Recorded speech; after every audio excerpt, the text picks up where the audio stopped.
I'm Adam Collins, he's Michael Vaughan, and we're going to have some Cricbuzz chatter ahead of the first test match between England and Pakistan, starting on Wednesday at Old Trafford in Manchester. Vaughanie, let's start with the home side. The same squad as they had for the Windies Test. Of course, they won that series 2-1. That's a very good problem to have, isn't it? The same kind of squad, also competitive at the moment in there. Yeah, and Ed Smith, Joe Root, Chris Silverwood, they're going to be leaving out players that really do deserve a game in the side. It could be Mark Wood, you would guess, Sammy Curran.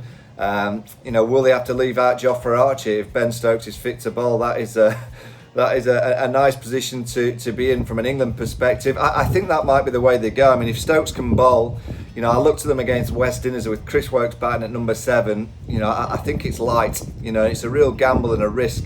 I think if England are 120 for 4 like they were against the West Indies against this Pakistan attack, I don't think they're making 369. So I think they'd want to pack the bat in, but it'll all be dependent on whether Ben Stokes can play a part with the ball. If he can, I think Zach Crawley will come back in. Obviously, it lengthens the batting. Stokes becomes the 4th seamer.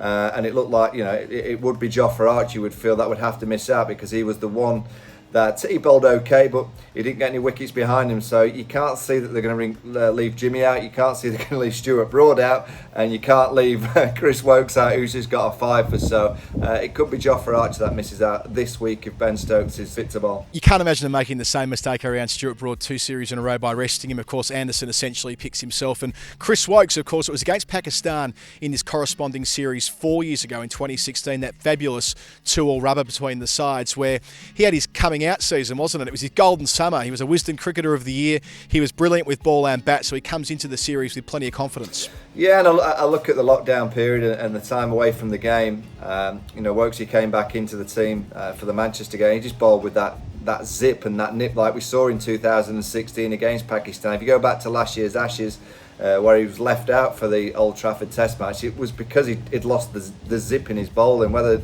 it was just tiredness, a niggle or two. But I think that's what we're seeing from the England bowlers, that those that get the chance to play, they know that the paces has to be around 85, 86 miles an hour. Even the bowlers like Stuart Broad and Chris Woakes, because of this battery of bowlers that are waiting in the wings. And I think it's a nice position that England have found themselves in, particularly with the Duke ball in English conditions. They're such a hard attack to face because they always know that there's 1 or 2 others that could be in the side. So it keeps you on your toes, it keeps you honest. It also keeps you knowing that if you have an iffy game or a dodgy spell, or you don't quite produce the goods, someone could be taking your place in the side. So I think it has allowed Joe Root, Chris Silverwood, Ed Smith, the selectors, as we saw in that first game against the West Indies. He left Stuart Broad out, and what a reaction he gave. And it's always nice knowing that when you're picking a team, you have got other players that could be in the positions of the players that you pick, because it just keeps everything fresh in the dressing room. Yeah, we think about England being spoilt for choice in terms of optionality. Pakistan have got absolutely every possible combination. There's so many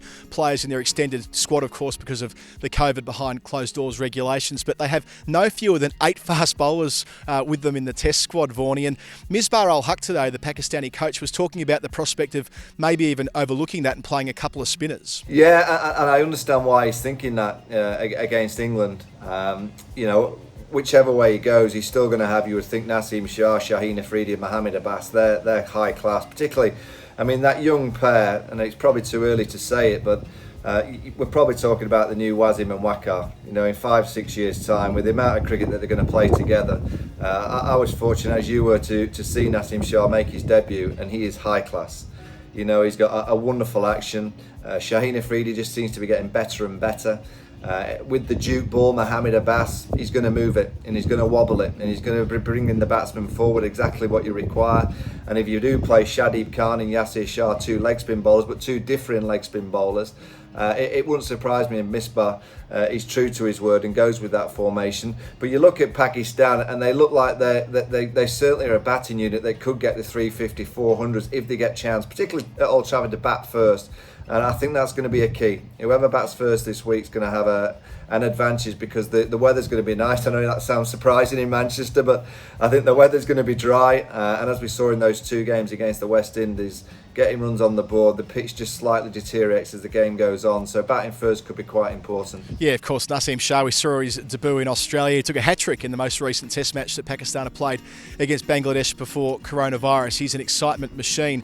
In terms of the batting, Babar Azam took a long time to start converting those lovely starts into big scores, but in recent times he's done that. He made 100 at Brisbane, a couple of tons against Sri Lanka and one against Bangladesh between times, and it feels like it's perfectly set up for him. Of course, in 2018 he only played in the first test match before getting injured in that series, of course, that Mohammad Abbas bowled so well in. But looking at the focus on Babar Azam it'll be fixated on him, won't they, the England bowlers? But he is high class. He's right near that top bracket of players in the world. Yeah, and England will know that if he gets to 30 or 40, he'll get a big score. You know, I think when they played the West Indies, even the players like Roston Chase, Jermaine Blackwood, kind of get into those kind of mid-range scores. They never felt threatened that they were going to go and get the 150s, 180s, 200s that win you a test match. I think with this Pakistan lineup, and in particular Babar Azam, they know that they have a few players that could get the big scores, and it could put you under a huge amount of pressure. If Babar gets in, he's getting a big score. Azhar Ali, again, he's got a decent record against England. He played a lot of cricket over here, a bit of county cricket as well. So this Pakistan team look a lot more threatening and could potentially cause a big upset, particularly if they win the toss on 2 or 3 occasions and bat first. It could be a real challenging series for the England team. Exactly the series that the England side, I believe, need, a series that's just going up. You go South Africa away, they won there, played good cricket. South Africa aren't anywhere near what they used to be, but it's a good series to win overseas. To beat a West Indies side here, you'd expect that with the transition and the kind of young nature of that West Indies test team. This Pakistan test match team looks a decent one. I still think there's a long way to grow in it because they're all so young, but it's certainly a team that could threaten England over the 3 test matches. Yeah, and they've all been in the runs in the warm-up too. Shan Masood, Azhar Ali, the keeper Rizwan, they've all been making runs at just the right time ahead of a series we're going to enjoy the whole way through on Cricbuzz. Follow it on the live blog on Wednesday, and at Stumps it'll be Adam Collins and Michael Vaughan all the way through on Cricbuzz Chatter.